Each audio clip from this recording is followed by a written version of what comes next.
Ah, Hey. Hi, Abe. hello. Hi. It is so nice to be able to speak with both of you. Meredith, I don't know if you remember me. We met on the carpet of the offer a few years ago. Of course I remember you. Of course I do. Wonderful. It's so nice to Wonderful. see you. You too, and I've missed both of you any previous Resident Alien junkets. I've spoken to a lot of your castmates before, so I'm happy to finally get to dig into your characters. How are you Oh, both doing today?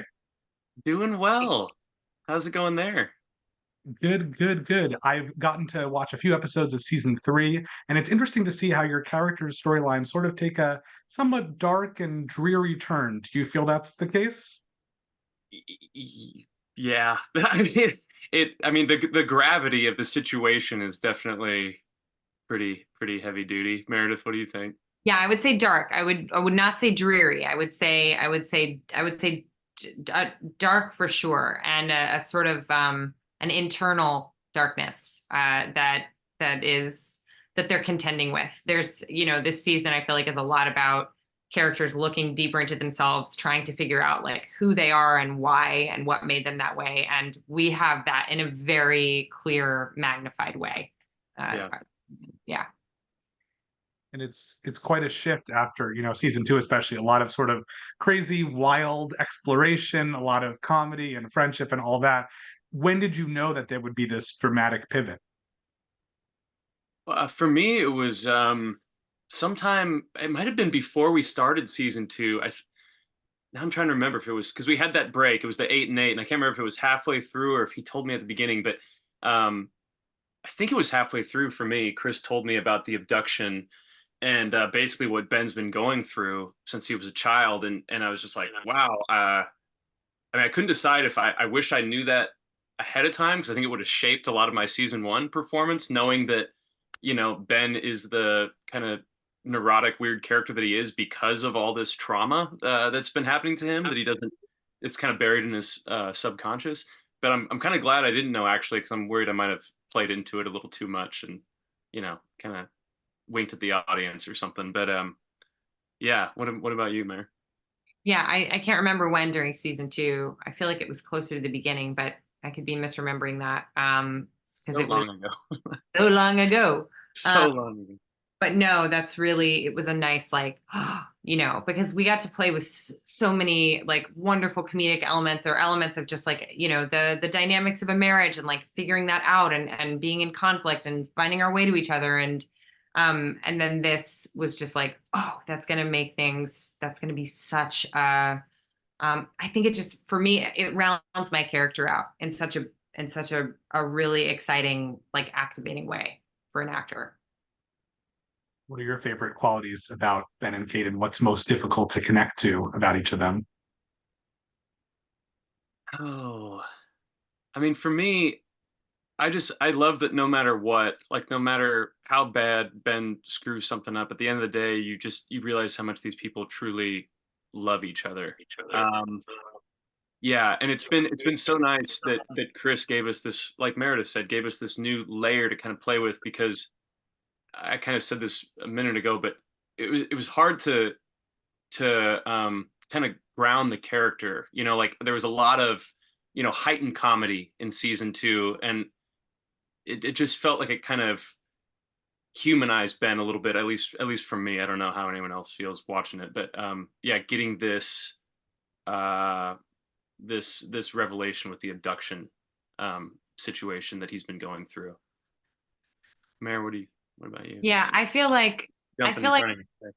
no, no, I feel like something I love how strong Kate is. I love how capable she is. I love how much she gives, that she's a badass, and I respect the directionality of her character, of my character, of her, but the rigidity sometimes it's a thing she has to contend with, is her own rigidity or like wanting things to be a certain way or having a hard time seeing sometimes that she needs to turn and look inward, but I think I'm just for her, she chose Ben, which I think speaks to her character because he is so loving and compassionate and and funny and charming. And I'm like that's a choice of self-love in a way, you know, and I love how complicated she is. I like that she can be prickly and that, but then she, at the end of the day, it always comes back to she wants to feel connected and she wants to feel like she has a life and that she's doing something that she can be proud of, if it's in her marriage or her, as a mom, or with, you know, what she's doing with her time or in town. So yeah, I mean, her rigidity, you know, I'm like, damn, you know, expand your worldview a little bit right now, and this wouldn't be so hard, you know. But that's fun. That's the fun of it, is she doesn't have it all figured out, but she's pretty sure that she does sometimes, and that's, you know, that's a great little foible, you know. In season 3, you share most of your time with each other, but do you have other favorite scene partners from the cast from previous seasons? Oh my gosh. I mean, yeah, I mean it's impossible to pick one. I mean, I get paired up a lot with Corey and well, that's not, I mean, I get paired up a lot with Alice and Alan too. I mean, they all bring their own unique comedic sensibilities into a scene. I mean, Corey is like a master improviser. So that's always really exciting doing scenes with him, just because I mean he'll stick to the script, but then he'll like tweak something, and it's just you can't help but usually break character and start laughing. And Alice and Alan both the same, but wouldn't you say, Meredith? I mean, they have like different styles of what they do and like how they approach a scene, which always kind of keeps, at least me, keeps me on my toes with Yeah, them. I totally agree. We all, it's such an ensemble show that we really do get to sort of get a little taste of everybody else as we're shooting. And I've been paired up a lot with Alan and with Alice, yeah, like my relationship with Darcy that got to be developed was really fun. I mean, Alice is so funny. It hurts me to try and contain laughter, you know, when I'm working with her, but also she totally just makes me vulnerable and breaks my heart. And you know, Alan from day one, like, is just I just love to watch his great ideas. I love to watch him Yeah. just craft and work, and it's so joyful to watch him create Harry. It's such an amazingly well-drawn character. He's so fantastic. Everyone's so fun to work with. I get to get paired up with like everyone in the show, except I haven't had a ton of scenes with my actual IRL BFF, Sarah Tonko.